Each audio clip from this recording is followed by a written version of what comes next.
Hello, everyone. Good evening and warm welcome to you to the online symposium on lung cancer and genetics. Today, we have meet for a very interesting sessions lined up for you.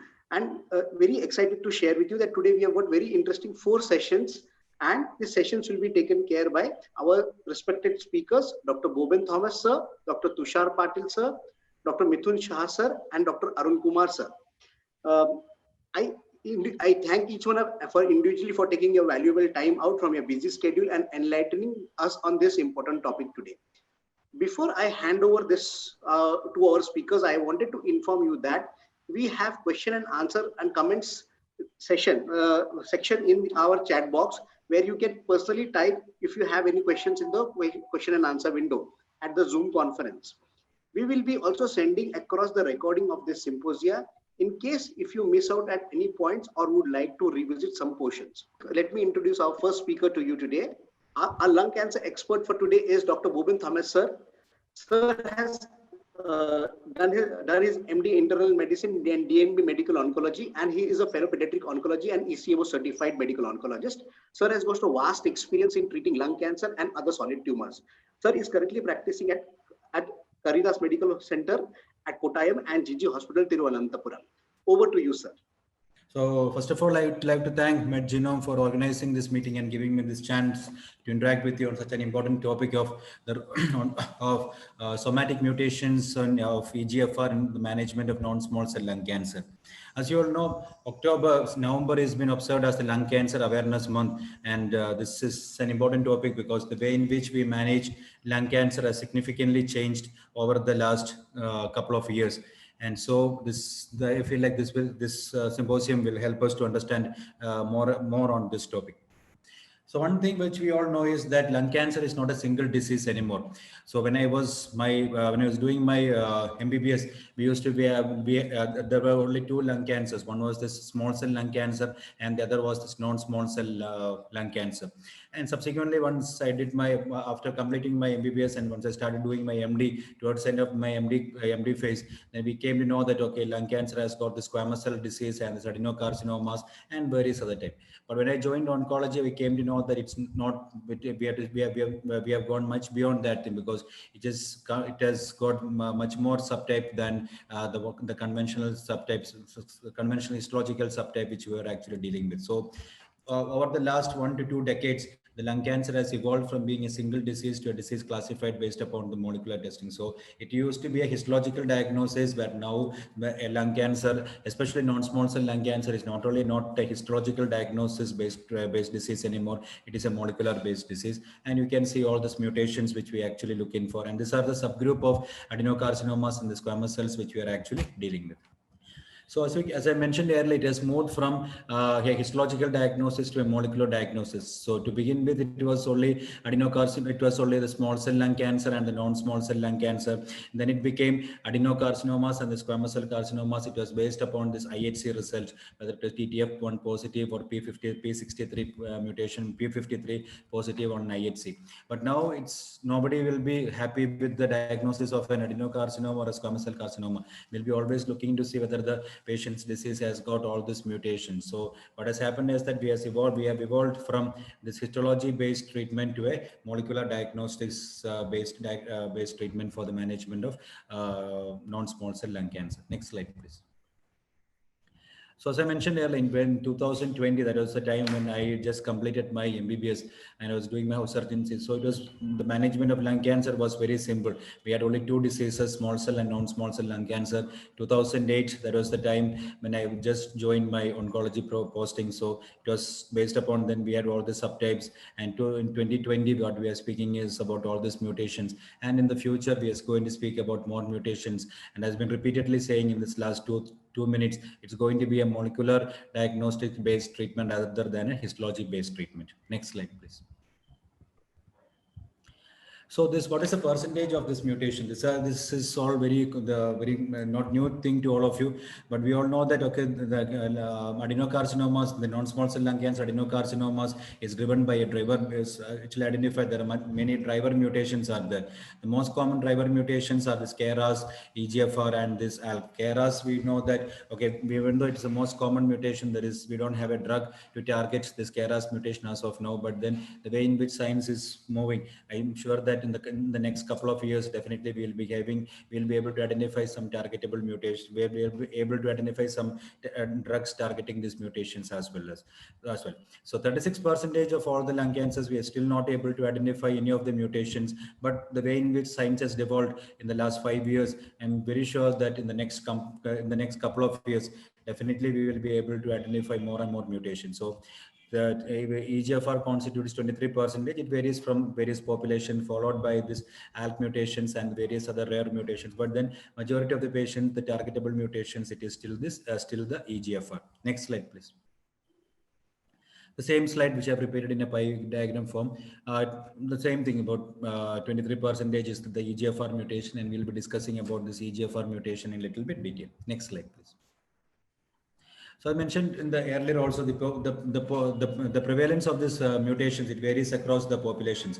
In the Caucasians, it's been mentioned as about 23%, whereas in the Asians, we should understand here is that by Asians, they don't mean as this means the Far Eastern population, the Japanese, the Koreans, all this group. So there, the incidence of EGFR mutation is about 30 to 50%, and we will be coming somewhere in between this 23% and 50%. And the other mutations, the EGFR constitutes 23 in Western population, whereas in the Asian population, it constitutes about 30 to 50%.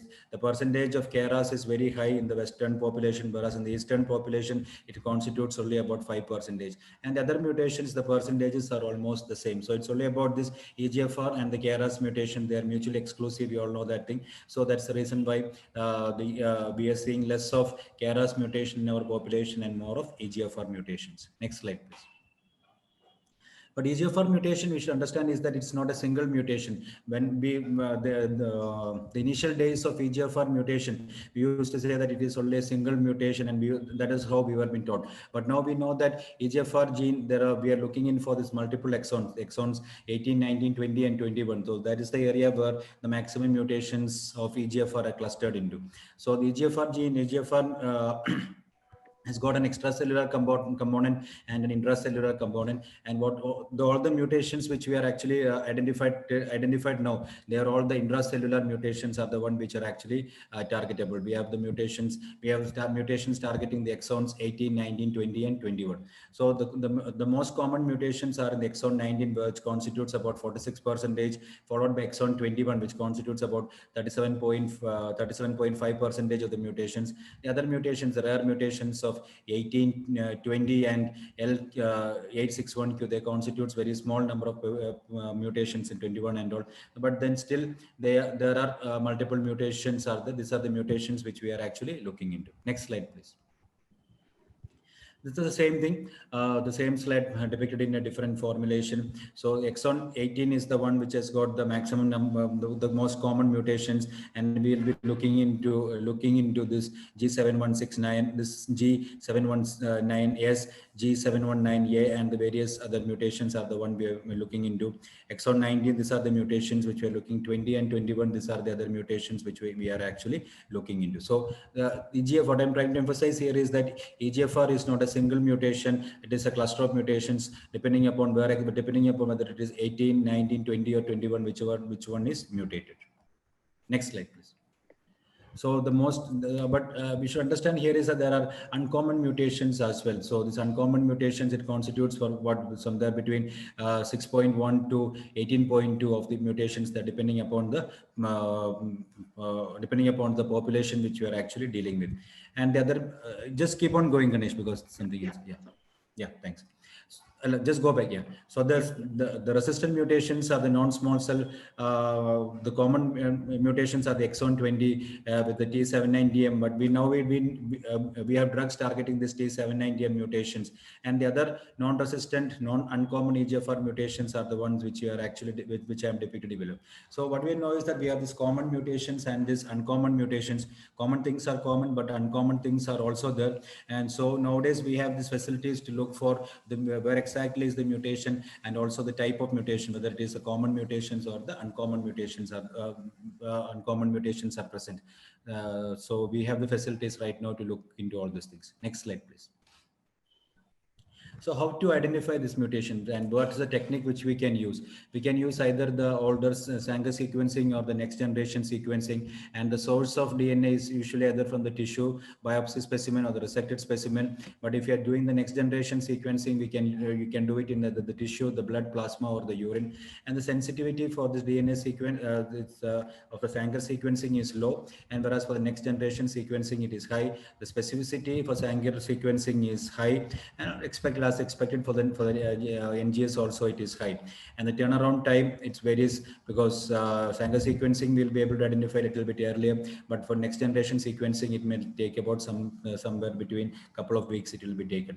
And still even now the Sanger sequencing is the one which we are commonly using. But nowadays, because one issue with all the lung biopsy sample is that only we have got very limited sample is available. So we need to look in for whether the mutations are present in blood, plasma, or urine. So that's the way things have progressed. So even if we don't have a sufficient amount of tissue, nowadays we will be able to, using the next generation sequencing technique, we will be able to identify the mutations in the blood, and so that will definitely help us to look for these mutations and to specify our treatment accordingly. Next slide, please.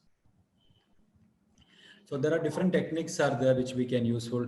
So it could be a TARA screen where we use RT-PCR technique, or pyro sequencing technique, single strand conformation polymorphism analysis, high resolution melt analysis.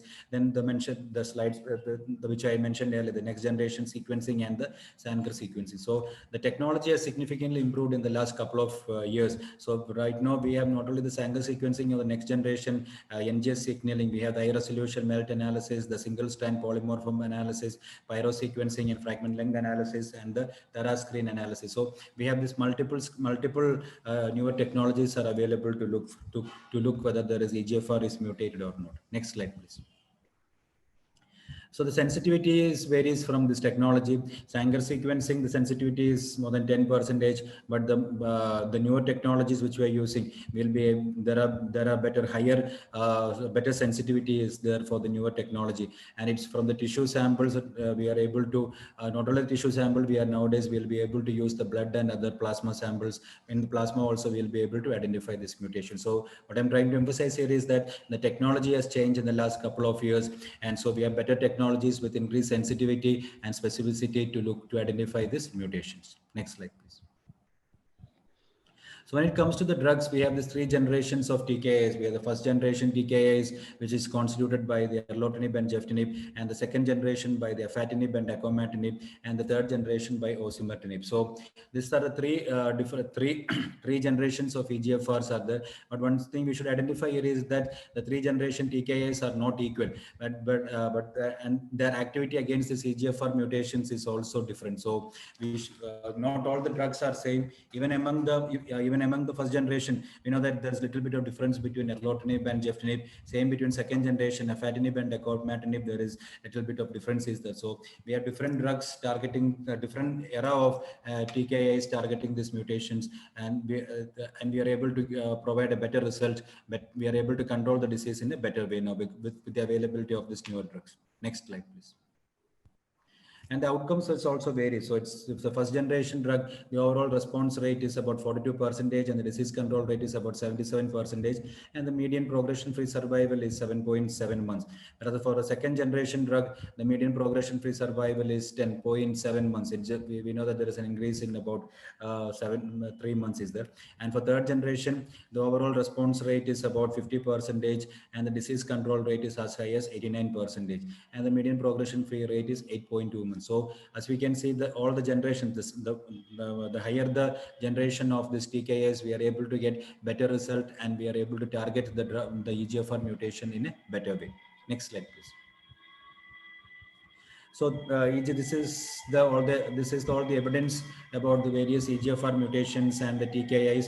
So it started off in 1993, and by 2020 we know that we have this drug called as osimertinib, which has got better penetration, which targets the T790M, as well as it has got the CNS penetration. So the journey for the last 20 years has been very significant. So we have better drugs, and we know where exactly the mutation is, the type of mutations, as well as we have drugs targeting these mutations in a better way. So we have evolved in the last 1 to 2 decades as far as EGFR mutated non-small cell lung cancer is concerned. Thank you. Next slide, please.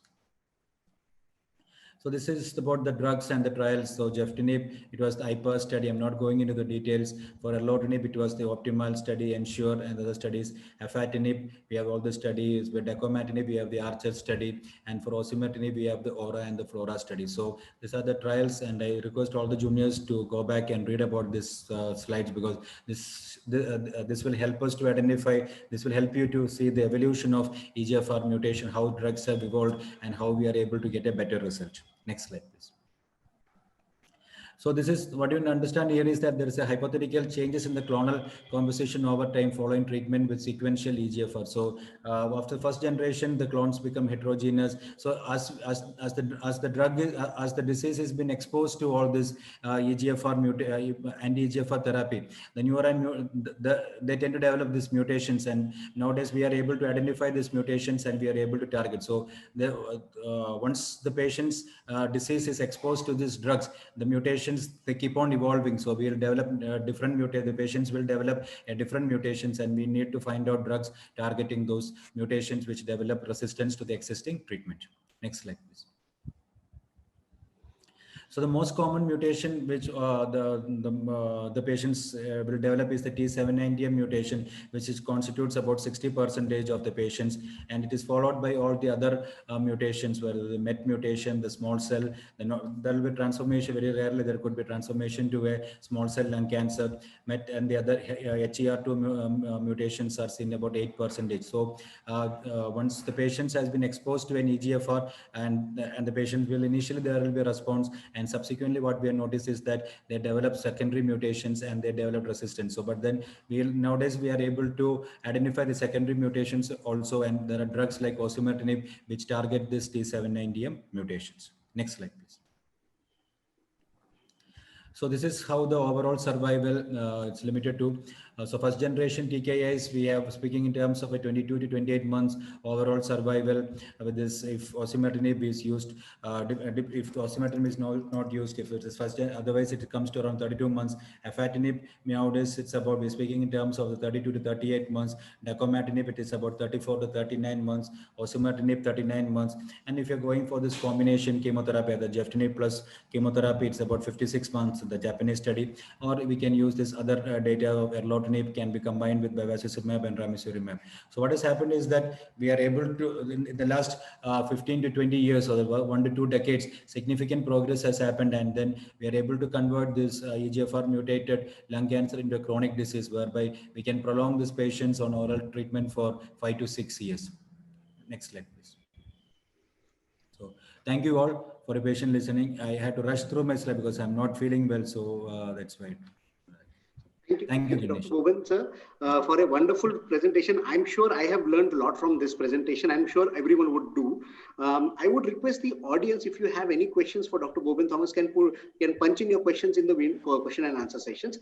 And again, would like to thank Dr. Govind Thomas. If you're not, since you're not feeling well, still you made a point to come here. Thank you once again, sir. Yeah, thank you. Moving on to the next presenter we have, I welcome Dr. Tushar Patil, sir.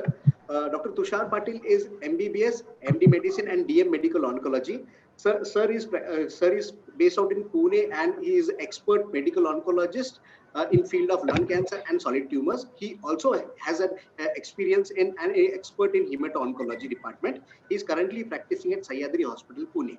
Over to you, Dr. Tushar, sir. Yeah, good evening, everybody. So, with that background of wonderful presentation by Dr. Bobin Thomas, we'll go to the molecular and genetic aspects of lung cancer. This is the pathology and epidemiology of lung cancer. We all know that the non-squamous, technically it's divided into a small cell and non-small cell, and then the non-small cell is divided into a squamous, non-squamous. Again, the non-squamous being not otherwise specified, adenocarcinoma, large cells, so on and so forth.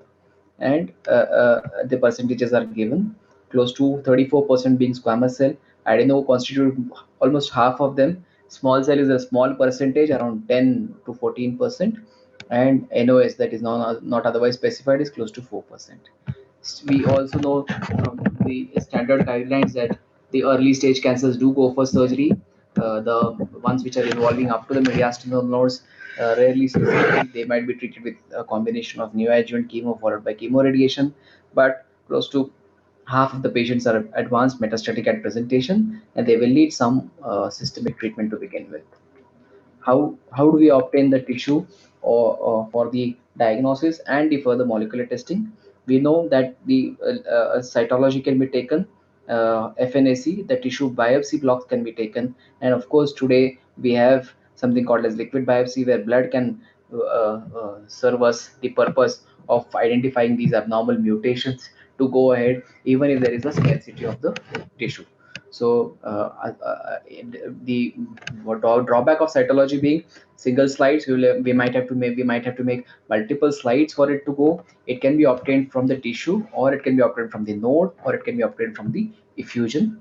The tissue blocks usually are made out of the biopsy from either the primary or the metastatic site or the node. Sometimes the cell block is made out of the effusion fluid, and then it is processed into a tissue block. And blood, we of course do the CTC and this ctDNA exome mutation analysis also. Personalized medicine help needs optimal tumor tissue sample, so that's very important. Today tissue is the issue, what we say. Management help starts with the interaction sample collector pathologist. So whenever we come across a patient where probably we are not knowing the primary, and we might have to do a battery of tests including immunohistochemistry, histopathology, immunohistochemistry, and advanced testing like NGS panel, or maybe PDL1. So we will tell the interventional radiologist or the person doing the biopsy, sir, I would be needing more and multiple cores doing the biopsy. Sometimes there are patients who are metastatic to begin with, they are treated, the sample is processed, and they progress after some time, maybe 2 years, 1 year down the line, and there is a need for a repeat biopsy. Half of these patients usually are not ready for a repeat biopsy. That is the time we will make use of the blood as the primary source for the mutation analysis. Of course, tissue is always preferred whenever feasible. This is just the classification of lung cancer. I think we all know that adenosquamous, large adenosquamous sarcomatoid carcinoma, carcinosarcoma, pulmonary blastomas, which are seen in the first and second decades. Neuroendocrine can be carcinoid, it can be large cell neuroendocrine, it could be a small cell lung carcinoma, and a combined small and non-small cell histology. Other rare could be salivary gland type of tumors, adenoid cystic, lymphomas, and soft tissue sarcomas or tumors can also be found in the lung as a metastatic site. 95% of the all lung tumors are carcinomas. Only 5% are the other ones like melanoma or maybe sarcomas. As we can see, the distinct immunohistochemistry characteristics. If it's adenocarcinoma, usually cytokeratin 7 positive, 20 negative, TTF1 positive, napsin A positive. For squamous cell carcinoma, P40 being positive, CK56 being positive. For a small cell, usually the CD56 is positive, synaptochromo can be positive, and neuron specific indolase could be positive. If we see the growth patterns of adenocarcinoma, for grade 1 or well differentiated adenocarcinoma, usually there is a lipidic pattern, and grade 2 acinar or papillary pattern is seen. Grade 3 solid micropapillary pattern could be seen. Heterogeneity usually is the rule, and this heterogeneity may increase with time as it mutates more and more, and of course as the treatments go on. as Dr. Bobbin has already pointed out, with the use of first generation TKI, whenever it becomes resistant to the first generation TKI, the heterogeneity is more in the second sample that we see. Rare tumors could be mucinous, colloid, fetal, or enteric type. In the squamous, there are only two types histopathologically established, keratinizing and non-keratinizing. Rarely basaloid kind of cancer squamous cell could be seen. There is no organ-specific marker. They arise in the large airways, smoking related, and there are, of course, few druggable driver mutations like FGFR or AKT or PI3K, PI3K pathway. This is the routine microscopy histology that we have already seen. Yeah.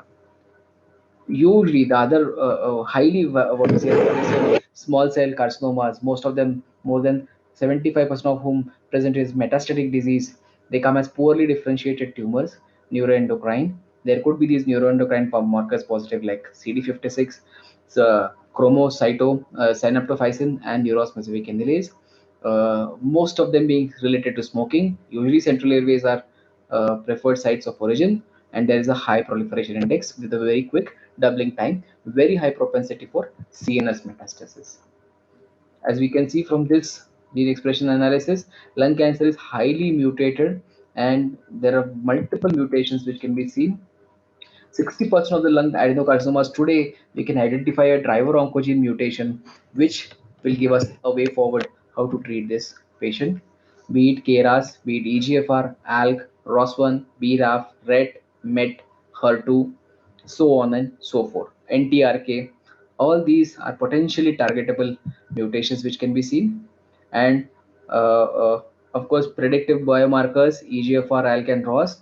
We all know what predictive and prognostic biomarker means. Prognostic is something which prognosticates the timeline of a metastatic disease, whereas predictive something which predicts the response to the tumor by a particular drug. Which patients must be treated for these predictive biomarkers? Yes, all adenocarcinomas, all not otherwise specified non-squamous NSCLC carcinomas with adeno histology. Sometimes maybe a primary tumor or a metastasis can be seen with an adequate tumor sample. When to test? Yes, of course, at the time of diagnosis, must important, and sometimes even as the disease evolves or becomes resistant to a particular drug, particular TCAT, we may do a rebiopsy and repeat sampling to know what's happened. If there is any other mutation added up, something lost, something of that sort. Yes. How rapid should be the testing be? I think for all tissue samplings today, the turnaround time is close to 10 to 14 days. And for all stable patients, we can wait for this much time for us to give an exact idea of how are we going to treat this patient. What is this EGFR mutation? Sir has already told us about it. The EGFR transmembrane growth factor receptor sensitizing and resistant mutations, both types are seen. It's the best predictor to the TKI treatment. Four types are commonly seen: 18 on exon 18, 19, 20, and 21, out of which 19 and 21 are the commonest. Exon 20 insertion and T790M predict EGFR TKI resistance. EGFR resistance. So T790M must be tested at the time of disease progression also, because at the time of diagnosis, close to 5 to 7% of them may harbor a T790M mutation, but this percentage goes more than 30% at the time of a disease progression on a previous EGFR TKI. To select patients for targeted therapy, and of course liquid biopsy could be done. If the liquid biopsy can pick up this T790M, it's very sensitive, that marks. If liquid biopsy is negative, then we might again have to resort to a repeat tissue biopsy and again do the same T790M mutation on the repeat biopsy. What are the factors which lead to this EGFR resistance? T790M being one of them, which is close to 40 to 50 as per this diagram pie chart. But there are others like HER2 amplification, MAP kinase amplification, PIK3 CA mutations, MET amplification, a transformation to small cell, and of course unknown in 15%, so on and so forth. How does liquid biopsy help in such situations where the patient has been treated earlier with some treatment and now has progressed? Yes, it's minimally invasive, enables serial EGFR testing. no tumor tissues, if there is no tumor tissue available for molecular analysis, this can be done very easily on the blood sample. Of course, once if it's positive, it gives a very sensitive or predictive results, and also can detect resistant EGFR mutation before clinical progression. Again, these are the studies which are going on. Actually, liquid biopsy may be able to pick up something like T799M in the blood much earlier than a clinical progression happens to a particular EGFR TKI. And this is how it works. There is a shedding tumor, and this can be detected into the ctDNA can be detected into the blood, which can then be sampled and give us a report. What are the advantages and what are the limitations? Advantages are the isolation from many biological fluids, and it's a non-invasive biomarker, less expensive, quick and easily repeatable tests, minimal pain, non-invasive technique, assessment of tumor heterogeneity, and as we said that before clinical progression happens, sometimes it may be able to pick up these mutations before the clinical progressions. So that is one of the advantages. Application, extrapolating from these advantages, could be screening for cancers in high risk population, early diagnosis of cancer and monitoring early therapeutic response, assessment of the heterogeneity of the tumor to guide the personalized treatment, prediction of metastasis and drug resistance, detection of MRD after surgery or recurrence, and detection of new cancer driver mutations. So these are the potential applications for liquid biopsy. And of course, what are the limitations? So molecular protocols are not yet standardized, still too few laboratory applications. Management of small amounts and easily degradable materials after harvesting, thus requiring extremely sensitive and specific analytic methods. Otherwise, a negative test does not rule out that particular mutation is not present. It may have to be repeated on a repeat tissue biopsy also. Poor information on adequate controls. There could be false positive and false negative, hence the need for a proper standardized method. And microenvironmental changes may influence the release or the amount of the biological material, hence that may have a bearing on the results of this liquid biopsy. Regarding the ALK, transmembrane insulin receptor tyrosine kinase, normally expressed in nervous tissue, testes, several fusion partners, and it can this ALK EML ALK fusion can be detected either by IHC or FISH.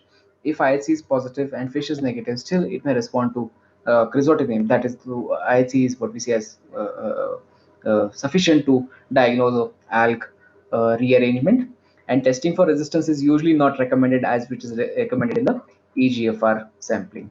The drugs which are available to us, crizotinib, ceritinib, and alectinib, and these are also the mutations which are again found in ALK patients who have been subjected to the respective drugs like crizo, ceritinib, or alectinib, as we can see. And if one is failing, probably the other could be used for these patients. There is another drug which is now available, lorlatinib, which is again the second generation ALK inhibitor and one of the good drugs. The first drug, crizotinib, does not have much of a CNS penetrability. Ceritinib, alectinib, and lorlatinib, all the three have a good CNS penetrance and may be able to decrease the incidences of brain metastasis in when given upfront to ALK rearranged non-small cell carcinoma lung patients. ROS1 again present in almost 1 to 2% of the NSCLC patients. Insulin belongs to the insulin receptor family, tyrosine kinase. Here, the role of FISH comes because IHC can be used as a screening method here, and the FISH can be done as a confirmation test. So many times, what happens is we come across maybe 2 or 3% of the samples where in a particular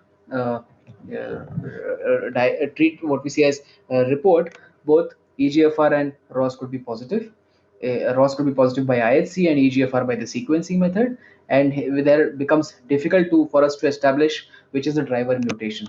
So this is the what we say as a situation where NGS will give us a much better picture to us and will be able to tell us whether this ROS1 is driving the tumor to exponential increase or the EGFR is driving. So what is the driver mutation can be actually made out by the NGS.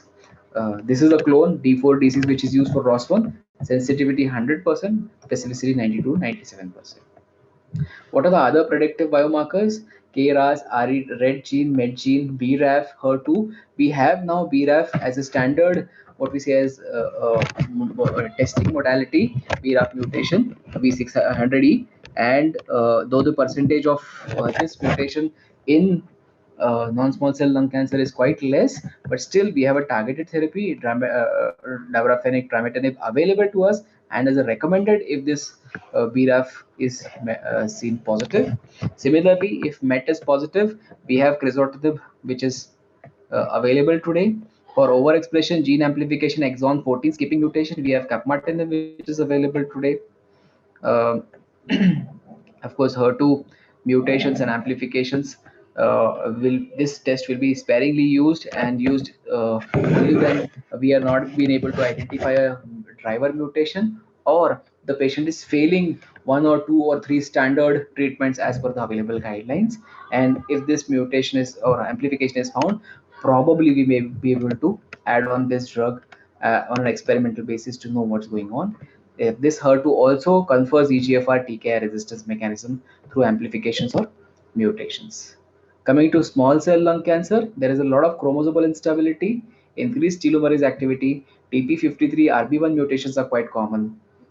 This is commonly seen in the squamous cell. Uh, there is an innovative targeted therapy which is a conjugate of anti-DLL3 mAb and a toxic drug, but still in experimental phases. The another most important aspect of testing today will be PDL1, programmed dead cell co-inhibitory receptor, which is expressed on lymphoid and other cells, negatively regulates the T cell response.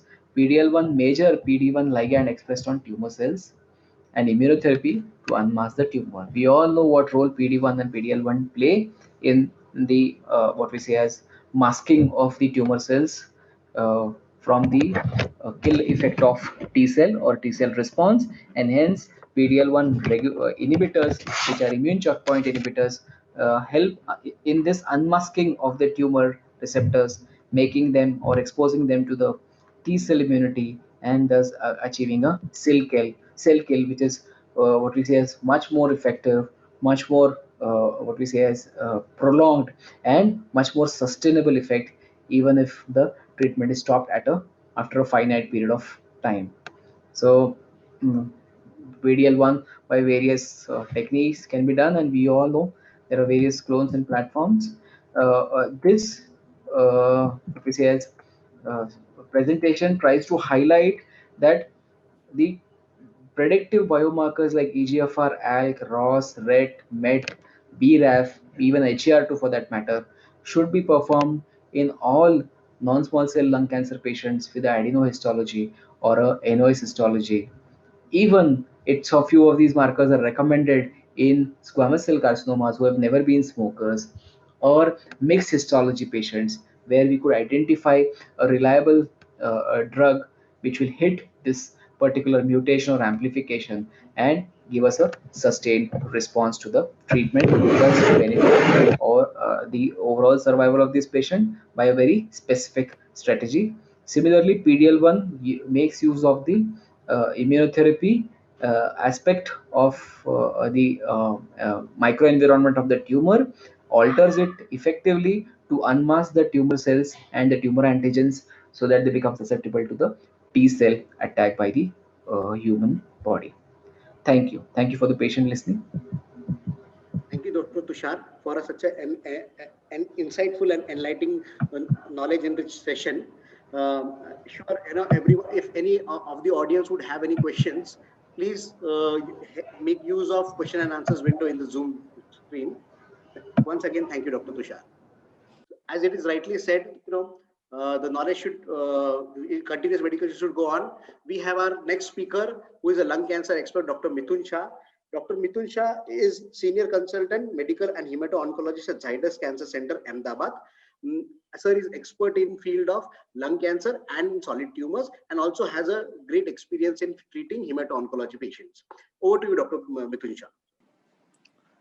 Good evening, everybody. So after the two talks of Dr. Thomas and Dr. Tushar, we will be now moving to altogether a different field.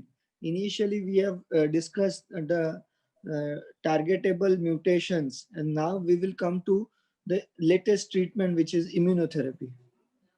So coming, as we have discussed, we have to now move ahead. Like we have already discussed the the targetable mutations. Now we will be moving to the immunotherapy.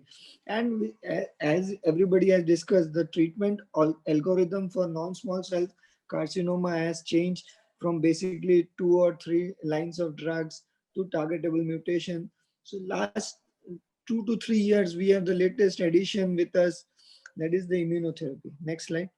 Lung cancer remains a major problem as discussed. Yeah, 80, yeah, the 80 to 85% are non-small cell cancers. And if we see, we have a very high percentage, and as such, the stage 4 disease is there in 57% of patients. So mainly the standard of treatment is the systemic therapy. Next slide. So it is a big burden. So as I've said, from chemotherapy to targeted treatment to checkpoint inhibitors. So we are already moving in a very good direction. It is good for the patients. It is good for the clinicians as we have more options to give to the patient.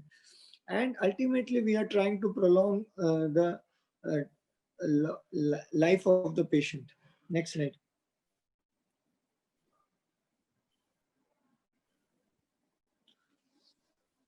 Coming to the immunotherapy. Immunotherapy is basically, there are two types. That is one, CTL1 4 inhibitors and PDL1, PD-L1 check blockade for cancer treatment.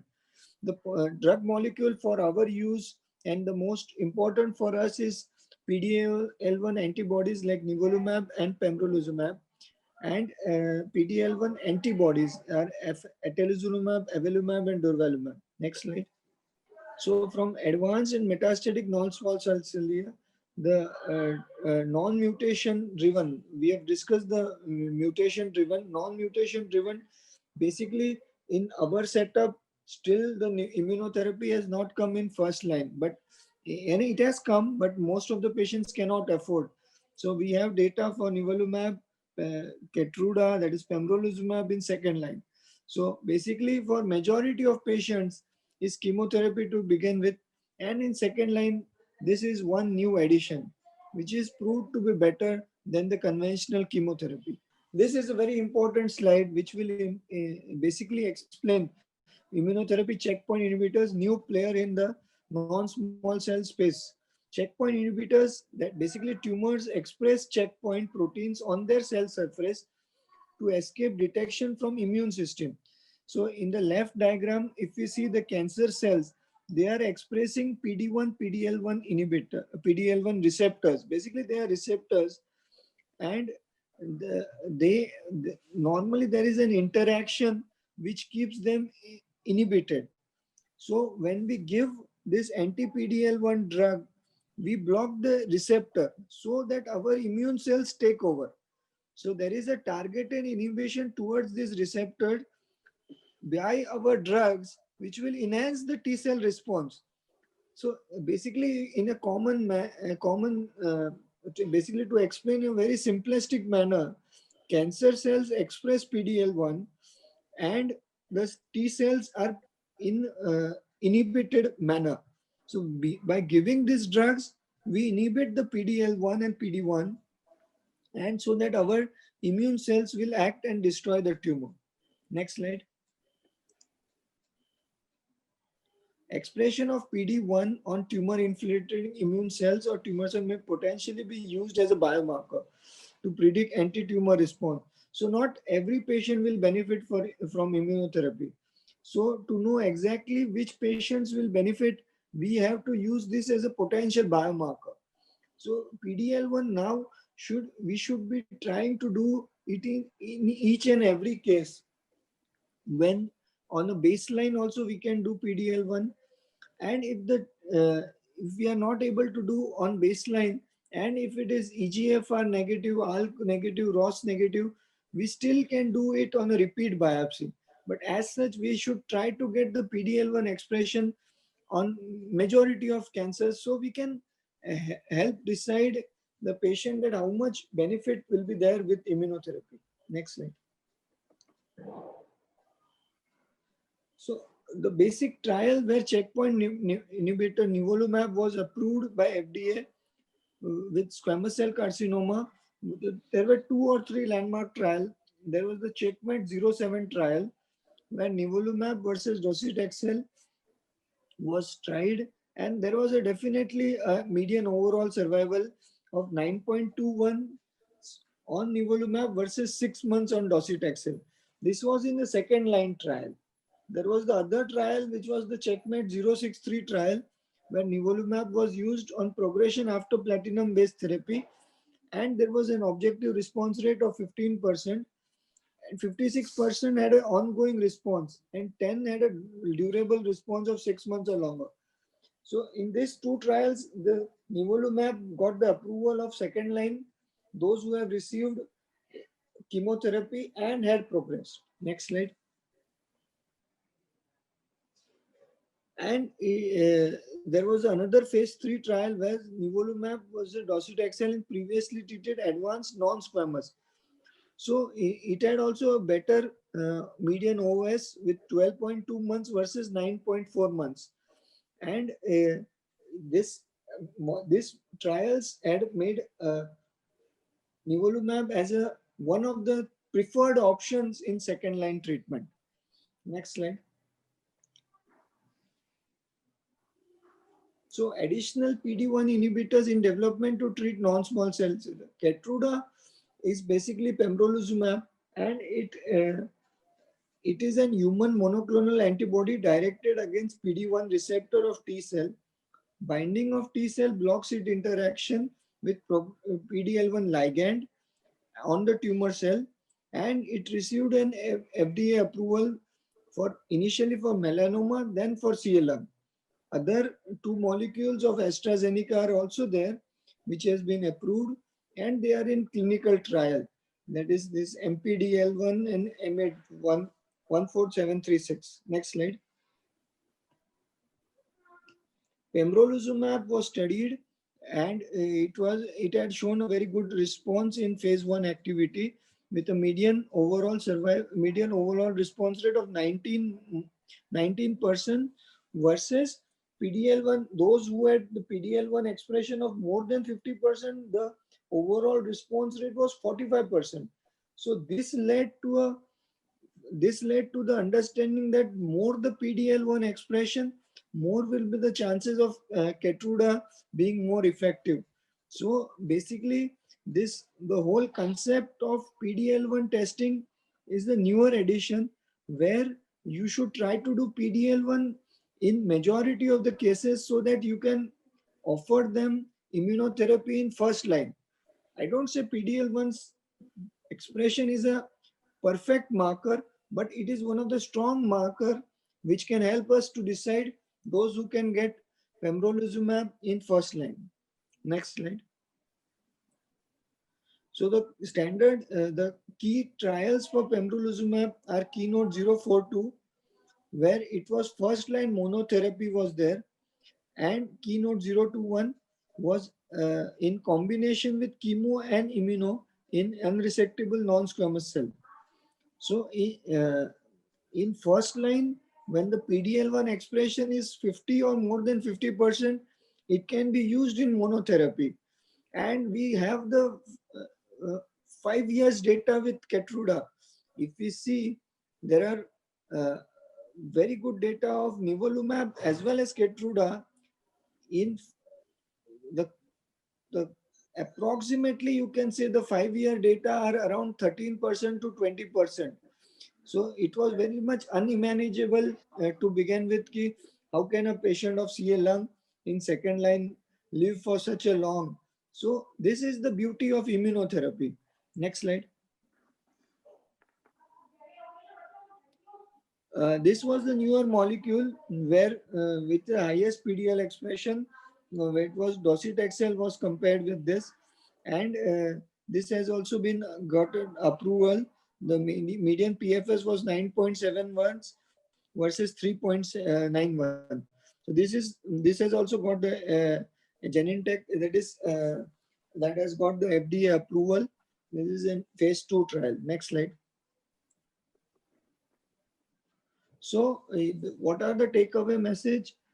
Nivolumab is currently being used to treat metastatic squamous non-small cell carcinoma with progression on or after platinum-based results in patients with non-squamous are impressive for those who that express the PDL1.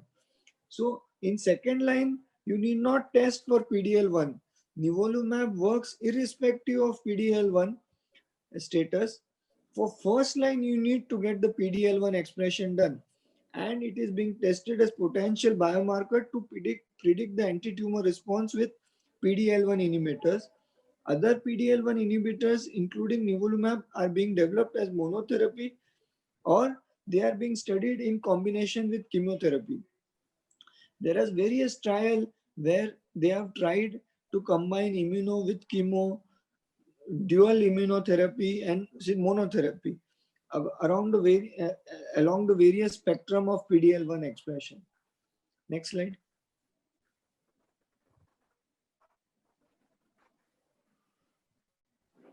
This PD1, that is program that got its name because it was discovered that other immune cells with these receptors are prevented from destroying each other. PD1 receptor on lymphocytes has two ligands, that is PDL1 and PDL1-2. PDL1 typically expressed on immune cells so they don't destroy each other in inflammation. Also expressed in tissue during inflammation. PD1, PDL1 axis most important break at peripheral site of inflammation.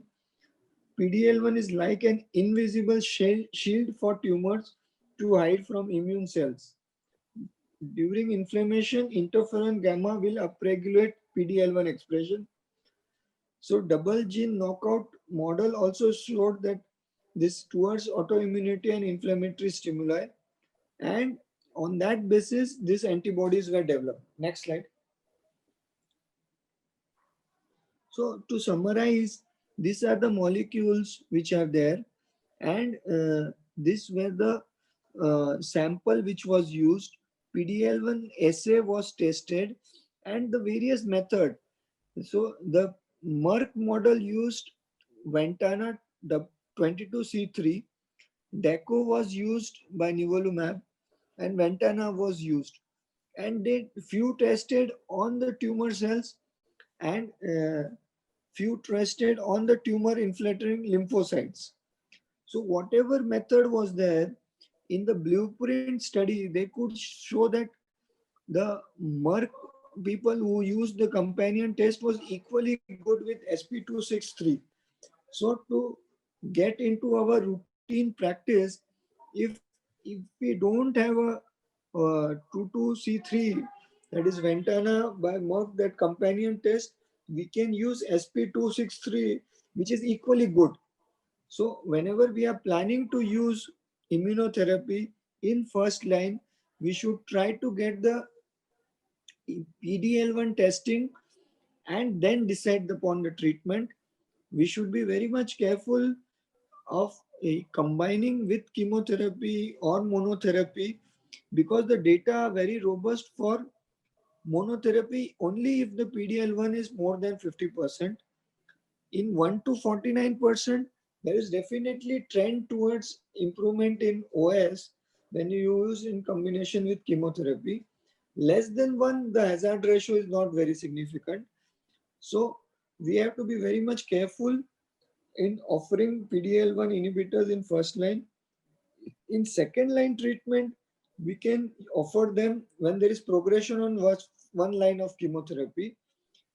Regarding the use of other markers, like PDL1 is a predictive marker, there is one other marker that is tumor mutation burden. That also rarely we can use when we are strongly suspecting the use of immunotherapy. So to summarize, I would say we should try to get the targetable mutation. We can do all the spectrum of tests to get the targetable mutation and try to do PDL1 on diagnosis. And as time progresses, we would like to generate our own data. The PDL1 positivity in our patients is around 20 to 23%. That is an international figure. We have to see our figures, how much PDL1 positivity we have. So I think we should try to offer all these tests so that we can plan the treatment, the whole treatment from first line, second line. so that we can overall survival of the patients can be improved. So to end with, I would say that we have one patient who has completed almost 3.5 years on immunotherapy, and he had received 2 to 3 lines of chemotherapy. His PD-L1 was negative. Since his wife is a lawyer, they could afford it. He's continuing for last 3.5 years. Right now, after 2.5 years, he has reduced the dose and he is taking at home the immunotherapy. So such is the beauty of immunotherapy if it works. Thank you. Thank you, Dr. Mithun sir. It was a very enlightening session, and I'm sure we all have learned. Again, a request to the audience: if you have any questions to Dr. Mithun Shah sir, please use the question and answer window.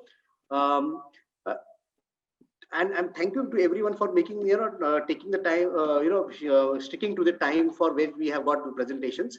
And we are moving on to the last session for the day, which is one of the most important session, and is from our expert, Dr. Arun Kumar. Dr. Arun Kumar holds an MSc in immunology and PhD in genomics. As everyone in India, most of the oncologists knows Dr. Arun. The way he has got his knowledge and the way he helps his doctors and patients to understand the genomic reports. Over to you, Dr. Arun. Thank you very much, Ganesh, for the kind introduction.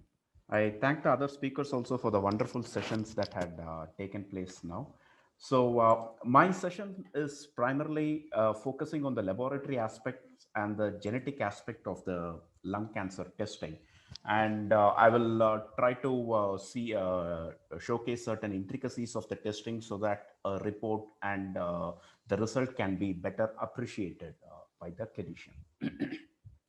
So this is the agenda for today's talk. We'll start with the levels of basics of certain genomic organization. We'll talk about NGS technology and certain terminologies in that, and we'll visit something about variant classification and how to interpret a particular variant. And we will try to understand various technologies that are available and head-on comparison between the technologies for as a case study of EGFR testing. And finally, we will see a report of NGS and see some tissue factors that can contribute to the success of a next generation sequencing.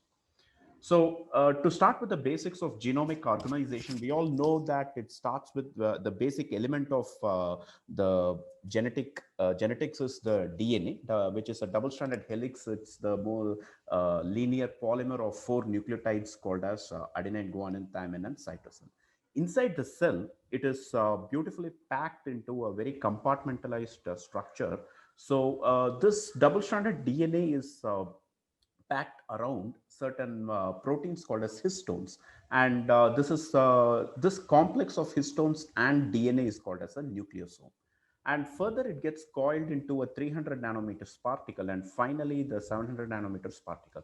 Now, the most condensed form of the genome is the chromosome, which is the form that we are quite familiar with in terms of diagrams or figures that we see, the X-shaped conformation of the chromosome. But this is the most condensed form, which is seen only during the cell division.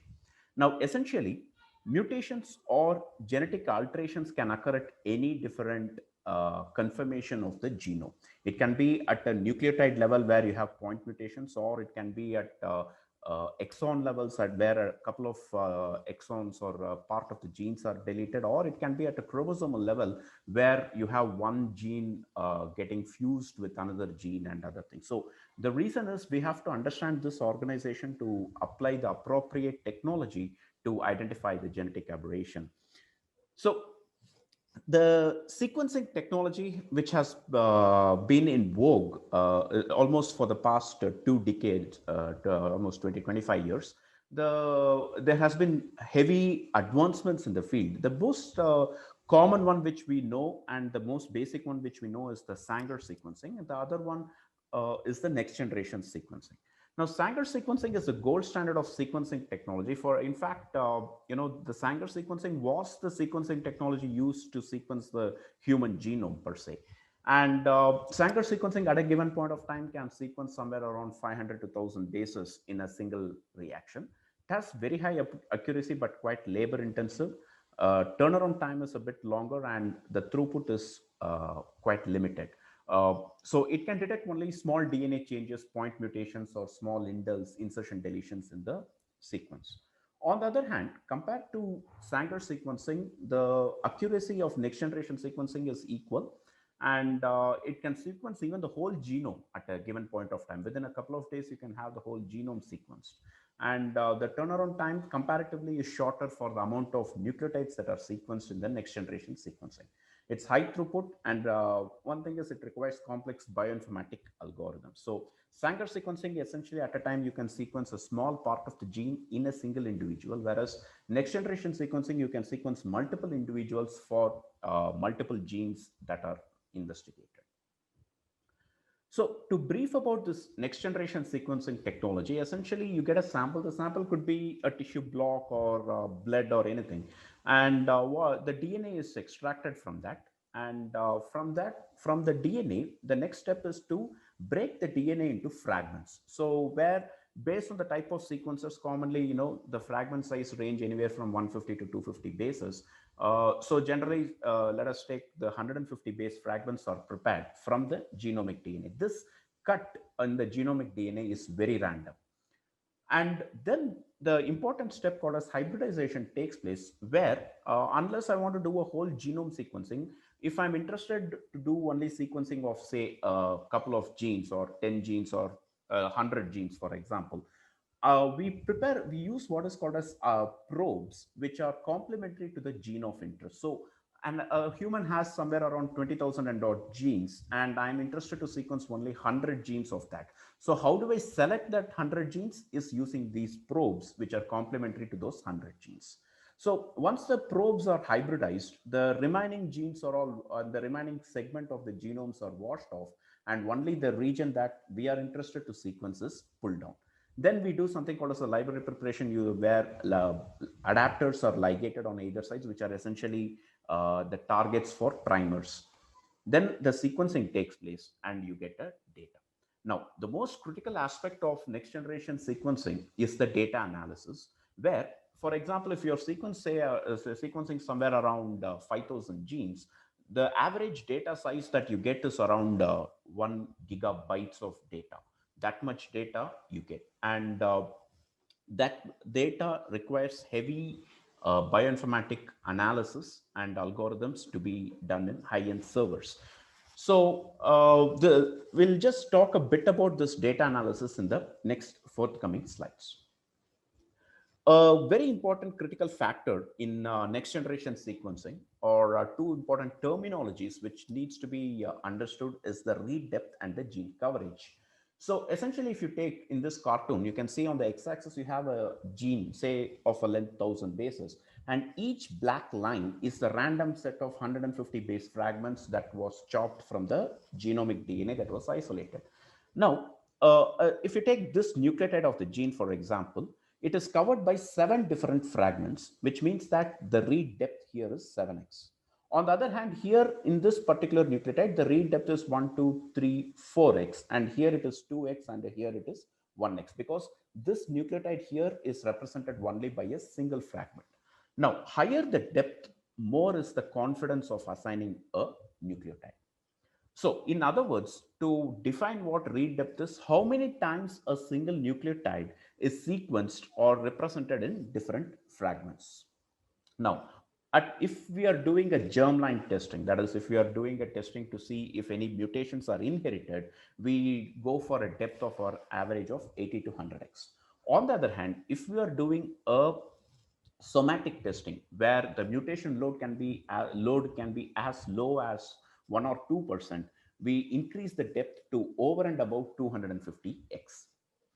The second terminology is this gene coverage, where you can see that in this particular example, these set of nucleotides of the gene are not covered by any of these fragments. So if suppose these constitutes 10%, then the coverage of the gene in this experiment is only 90%. So on an average, generally for any clinical setting, the gene coverage is over and above 95%. So the higher the read depth, more accuracy is achieved. So for example, here you can see the 150 base fragments are there, and this is the reference genome. And here you can see that this GG is not there in the reference genome. So it's an insertion of two nucleotides here. And if these mutation is seen only in 2 or 3% of the tumor tissues, then you need to go for a high depth sequencing to be accurately defining this insertion as a potential mutation. So deep sequencing essentially captures low frequency mutations with high accuracy. Just to brief on the bioinformatic outline of what happens in next generation sequencing analysis is that the primary analysis is, it's categorized into 3: primary, secondary, and the tertiary. Primary analysis is essentially what takes place in the sequencing equipment itself, where the nucleotides in the reads are called, and a quality value or a p-value is assigned for every single nucleotide. And that comes out as a big file where we are going to have 1 million, or sometimes in high depth sequencing 1 billion 150 base fragments. Now, how are we going to make sense out of this 1 million 150 base fragments is what is done in the secondary analysis, where you have the reference genome and you map every single 150 base fragments to the reference genome. And there are multiple sub-steps in that. And this is a very critical aspect of the sequencing analysis, which the bioinformatic team, dedicated team, does it. Once the reads are mapped to the reference genome, then we look for mismatches among the between the read and the reference genome, and that mismatch is essentially a potential mutation.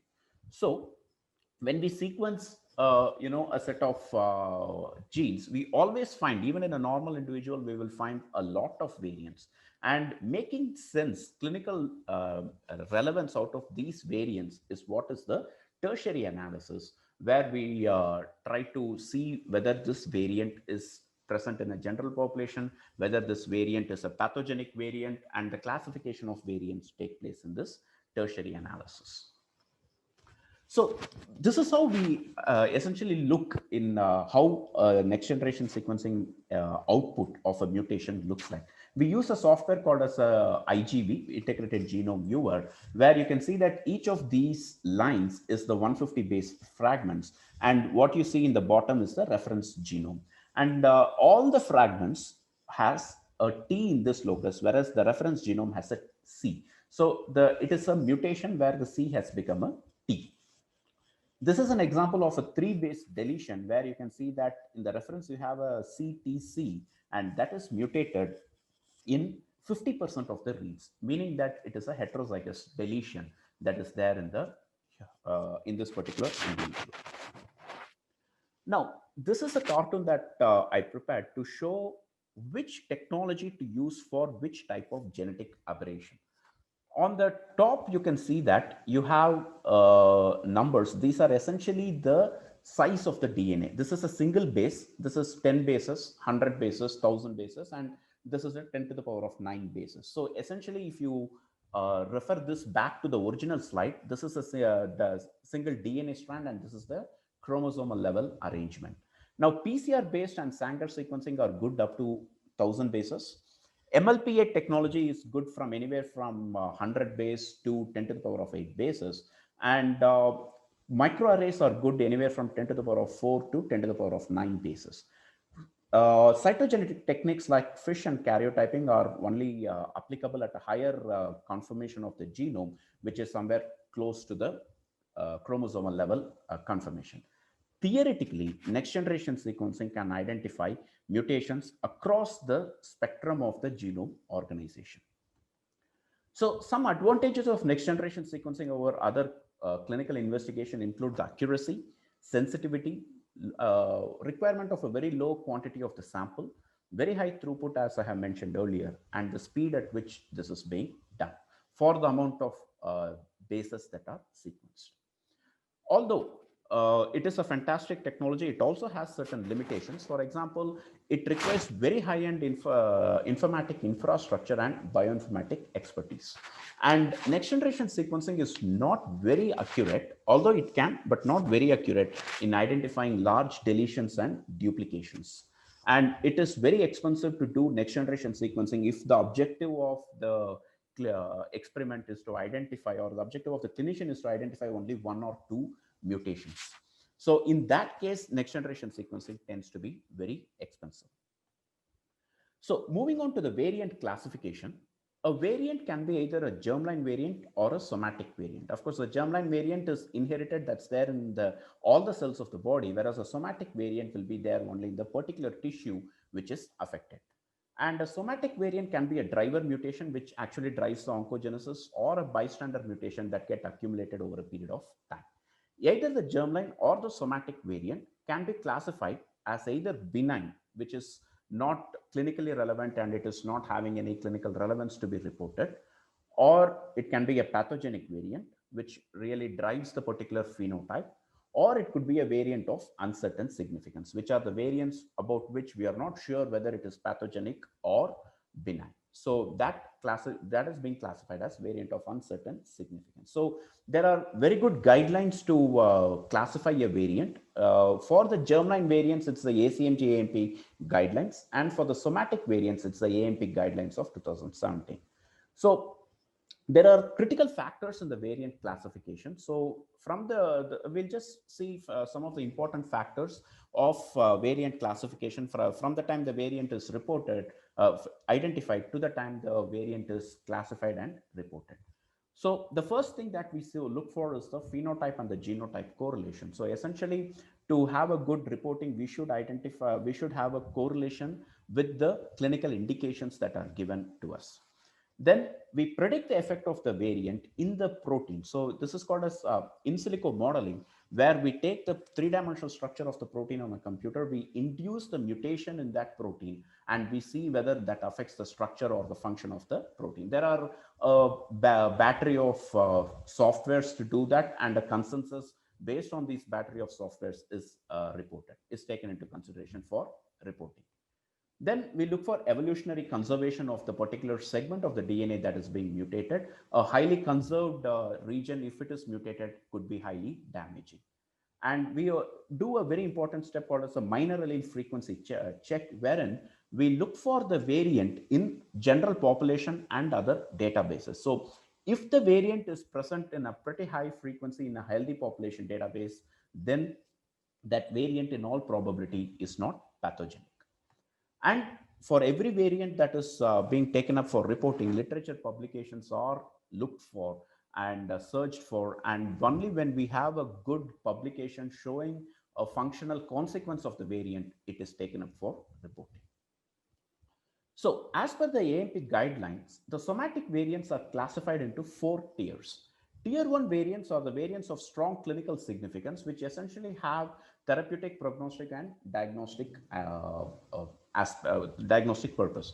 And they are based on either of the 2 levels of evidence, level A or level B. Level A evidence is essentially FDA approved therapies are very well established, and you have, for example, a EGF for exon 19 deletion in a lung cancer case will be classified as a tier 1 variant. Tier 2 variants are variants of potential clinical significance, which also have therapeutic, prognostic, or diagnostic purpose, whereas these are the variants where you don't have evidences as much as a tier 1 variant.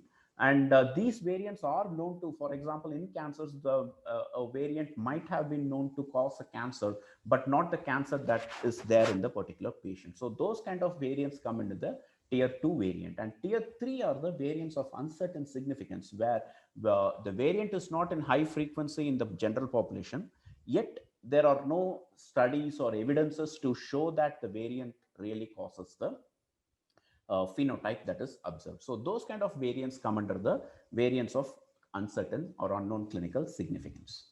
And lastly is the tier 4, which is the benign category, where the variant is not known to be is not shown to cause any pathogenic effect, and generally these variants are identified in high frequency in the general population databases. So the workflow of next generation sequencing for a tissue sample starts like this, where we get a sample and we essentially the formalin fixed paraffin embedded block. A quality control is done at the block level, where we look for adequate tumor content in that, and the DNA or the RNA is extracted. And again, a quality check is done at this stage. And a probe-based capture for the target gene is done, which is essentially if we are sequencing EGFR, ALK, ROS, or BRAF, we are going to have probes specific for those genes. Then it is taken up for sequencing. 150 base pair are made, and more than 250x depth is achieved. So after the sequencing, you get the raw data, a quality control is done, and the alignment of the 150 base to the reference genome is done, which is a secondary analysis, and the GATK best practices, which is the guidelines recommended practices, are followed. And then the variants are called, which is taken up for the tertiary analysis, where we do the gene annotation first, then the somatic variant identification is done from the variants, and variant annotation again is done based on the literature literature and public databases. Then filtering of the variant based on the clinical relevance and the minor allele frequency is done, and the effect of the variants is predicted in the protein using in silico programs. And finally, the variants are classified and it is taken up for reporting. So coming to this non-small cell lung cancer testing, which has been well exhaustively talked about by my esteemed previous speakers. Essentially, the NCCN guidelines of 2020 suggest that at the following genes need to be tested for any non-small cell lung cancer: EGFR, ALK, ROS1, BRAF, RET, MET, ERBB2, NTRK, KRAS, and additionally PDL1 and TMB can also be done. TMB stands for tumor mutation burden. So NCCN also gives guidelines on the testing methodology, how which is the ideal methodology. So they do recommend next generation sequencing at the first go. It is recommended at this time that when feasible, testing to be performed via a broad panel based approach, most typically performed by next generation sequencing. Also, real-time PCR can be applied, but it has to be taken into consideration that real-time PCR targets or detects only specific mutations and not the entire gene.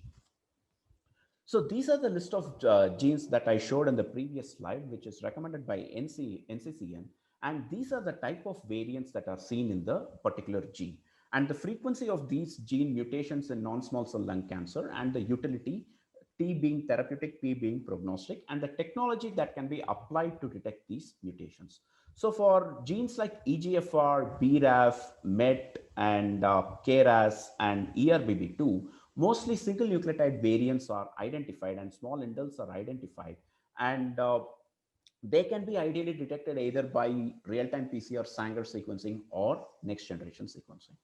Genes like ALK, ROS1, and NTRK, NTRK1, 2, and 3 have gene fusions, or gene and RET. They have gene fusions, and they essentially can be detected either by immunohistochemistry and FISH, or real-time PCR, or next generation sequencing. Although NCCN recommends next generation sequencing, which is done essentially by RNA sequencing of these genes, because the sensitivity is a bit higher. So here I would like to compare various technologies that are currently available for EGFR mutation detection. This can be extrapolated to other gene testings also.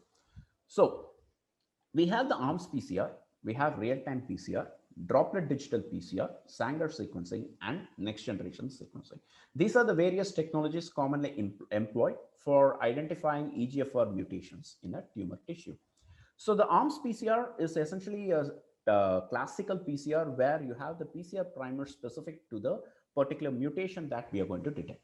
Real-time PCR is an extension of ARMS PCR where the primers are specific to the mutation. Additionally, you do have a fluorescent probe, which is increasing the sensitivity of the PCR.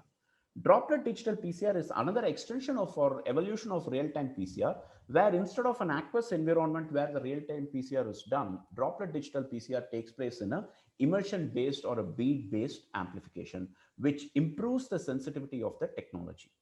And Sanger sequencing, we know it is the sequencing based on PCR amplicons for the particular region where we want to sequence. Next generation sequencing is essentially the high throughput sequencing, which was described just now. Method of detection, But for ARMS PCR, everything else is fluorescent based detection. ARMS PCR is basically agarose gel based detection. The turnaround time for any of the PCRs is around a week's time, 3 to 4 days, or it can go up to a week. Whereas for Sanger sequencing, it is around 2 weeks time. And so is the case with next generation sequencing, where in 2 weeks time for most of the solid tumor panels, the results can be obtained. Whether the mutation load is reported by the technology or not is a very important consideration that can have good clinical relevance. So, ARMS PCR and Sanger sequencing cannot effectively give a good estimate of mutation load, whereas real-time PCR, droplet digital PCR, and next-generation sequencing can give the same. But to give the mutation load by real-time and droplet digital PCR, one has to run standards, which is not regularly done for common testing like that of EGFR or other mutations. The sensitivity, which is essentially the minimum mutation load that is required for the technology to detect, is 10 to 15% by ARMS PCR and Sanger sequencing, whereas by real-time PCR, depending on the type of kit, it ranges anywhere from 2 to 5%. Droplet digital PCR and NGS can detect mutations as low as 1%. The sample type is tissue for all these technologies, whereas plasma, which is essentially the cell-free DNA, can be used, or the liquid biopsy can be used for droplet digital PCR and NGS because of its increased sensitivity. And finally, the EGFR mutations that are covered by this various technologies, by ARMS PCR, you can do multiple PCRs for 10 to 25 hotspots. Droplet digital and real-time PCRs can detect anywhere from 30 to 40 different mutations in the EGFR gene.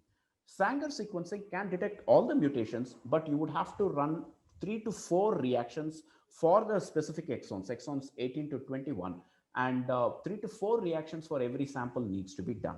One very important aspect of Sanger sequencing is that you have to do something called as a tumor enrichment, where you have to separate the tumor cells from the normal cells that are there in the tissue, which is a very tough protocol, and it is not regularly followed.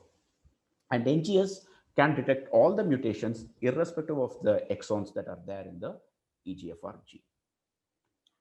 So this is how NGS test report looks, where it starts with the prescriber patient identifiers, the demographics, and the prescriber information.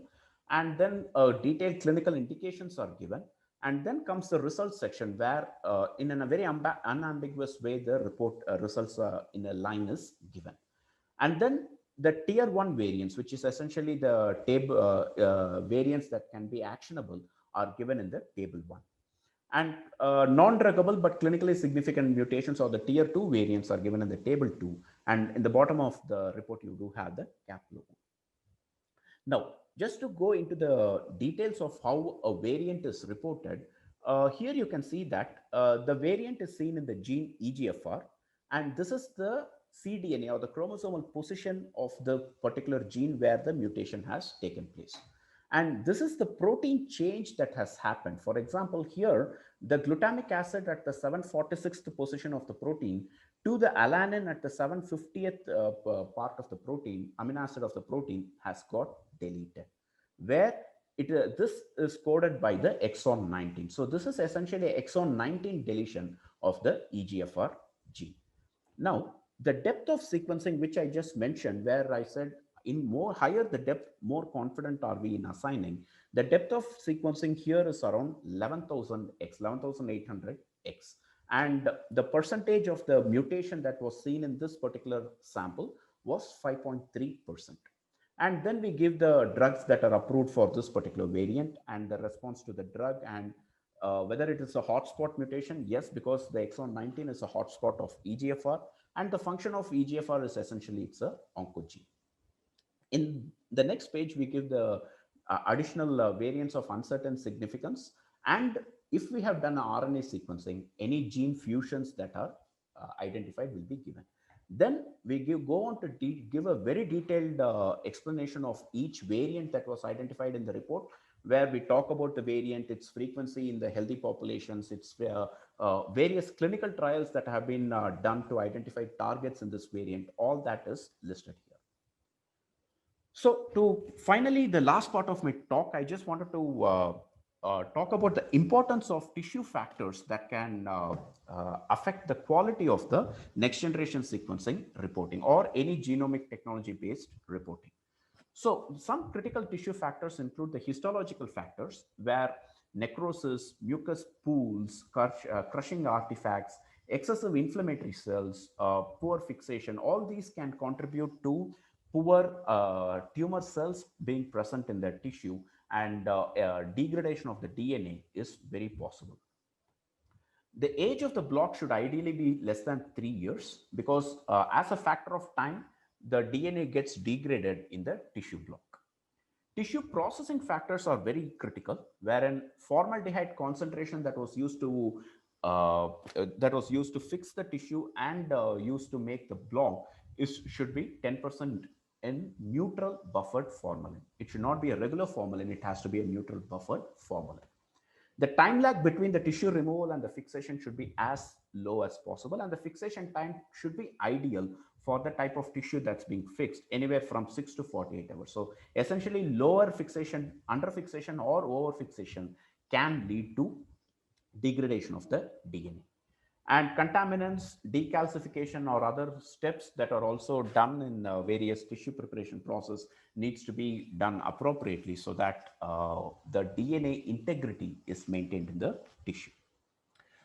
So the key takeaways that I would like to re-emphasize at the end of the talk is that NGS is a high throughput, massively parallel sequencing technology that offers high accuracy for somatic mutation detection. And multi-gene panel at the first go aids in the identification of target mutations, if at all it is available. And it can also help you identify prognostic mutations, which can help you prognosticate the progression of the cancer. And if the objective is to only identify specific targeted mutations, real-time PCR or droplet digital PCR is a good alternative, given the cost considerations. Somatic variants are always classified based on the AMP guidelines, and NGS report depicts the complete details of the variants, actionable drugs, and mutation allele percentage in the report. Finally, the FFPE block preparation is a very crucial step, and it is very essential that it is done critically for a successful NGS assay. I thank you all for the patient listening, and I thank MedGenome for this wonderful opportunity. I'll be very happy to answer if there are any questions. Thank you, Dr. Arun, for enlightening on this topic. And we really appreciate your time taking out for preparing this presentation. Yeah. I now invite questions. I think so, Dr. Arun, we have a question. Yes, I will just read it out. So how about ERBB2, large deletions, duplications, which methodology to adopt? So ERBB2 is essentially the HER2. Now in HER2, the commonest type of genetic variant is the amplification of the gene, where multiple copies of the gene gets accumulated in the chromosome.